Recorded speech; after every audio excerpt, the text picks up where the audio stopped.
महीनों की प्लानिंग के बाद फाइनली बैंक रोबर बैंक के अंदर घुस चुका है और चाकू की नोक पर उसने बैंक एम्प्लॉय को धमकी देना शुरू भी कर दिया है। वो आसानी से चोरी कर सकता है, एटलीस्ट रोबरी करके भाग भी सकता है।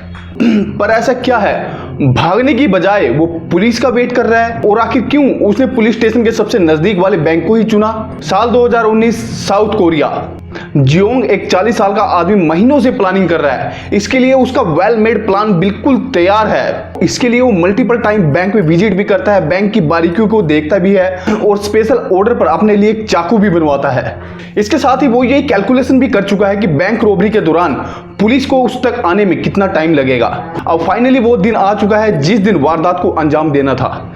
जियोंग एंटर करता है बैंक में। वो स्टाफ और कस्टमर के बीच से गुजरता हुआ सीधा काउंटर पर जाता है और काउंटर पर बैठी एम्प्लॉय को एक चाकू दिखाता है और साथ ही उसे देता है एक स्लिप यानी कि एक नोट। और उस नोट में ऐसा क्या लिखा था वो हम आगे जानेंगे।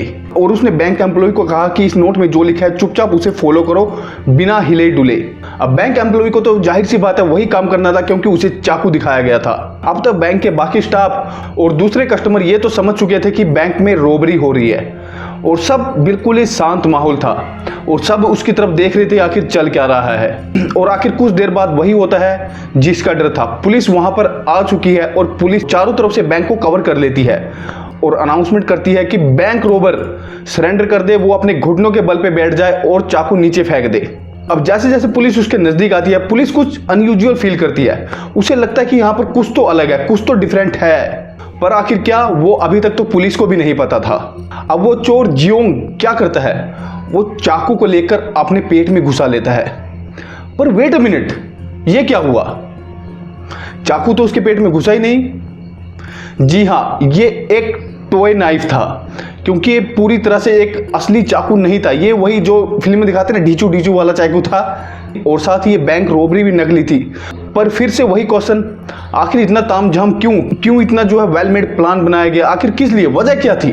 अब पुलिस सबसे पहले तो यहाँ पर जियोंग को गिरफ्तार कर लेती है और गिरफ्तार करने के बाद सबसे पहले कस्टमर और बाकी स्टाफ को पूछती है कि क्या जियोंग ने उन्हें किसी तरह की हानि पहुंचाई है या कोई अभद्र व्यवहार किया है, कुछ भी ऐसा किया है। तो सबके मुंह से एक ही चीज सुनने को मिली थी कि नहीं, हमारे साथ ऐसा कुछ भी नहीं हुआ है। पर फिर से वही क्वेश्चन, इतना तामझाम क्यों किया गया और उस नोट में क्या था जो उसने बैंक एम्प्लॉय को थमाया था? देखिए, असल में जियोंग का मकसद कभी बैंक रॉबरी करना था ही नहीं। जब पुलिस कस्टडी में पुलिस द्वारा उस पर बहुत ज्यादा जोर दिया गया तो उसने सब कुछ सच सच बताना शुरू किया। तो जियोंग ने यहाँ पर बताया कि कुछ दिन पहले अभी हाल ही में उसे नौकरी से निकाल दिया गया था और उसने दूसरी नौकरी के लिए बहुत जो है सर्चिंग करी पर उसे नौकरी नहीं मिली, जिससे वो बहुत ज़्यादा परेशान था। इसके साथ ही वो एक गंभीर बीमारी बैक पेन उससे भी जूझ रहा था और उसका इलाज कराने के लिए उसके पास पैसे नहीं थे। तो उसे फाइनली एक रास्ता यही सूझा, अगर वो जेल में चला जाता है तो वहाँ पर उसका इलाज फ्री में हो जाएगा। और जो बैंक एम्प्लॉय को उसने नोट थमाया था उसमें लिखा था कॉल द पुलिस। हालांकि पुलिस को उसकी बात पर विश्वास हो चुका था कि ये सच बोल रहा है क्योंकि ऐसा अनयूजुअल था, क्योंकि सब कुछ अनयूजुअल था।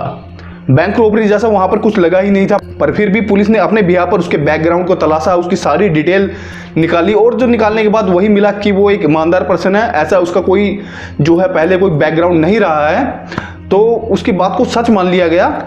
घर में उसकी माँ है और इसके अलावा इसका कोई नहीं है। पुलिस उस पर सिर्फ जो है डराने धमकाने का आरोप लगा सकती थी, उसे गिरफ्तार नहीं कर सकती थी क्योंकि उसने ऐसा कुछ किया ही नहीं था।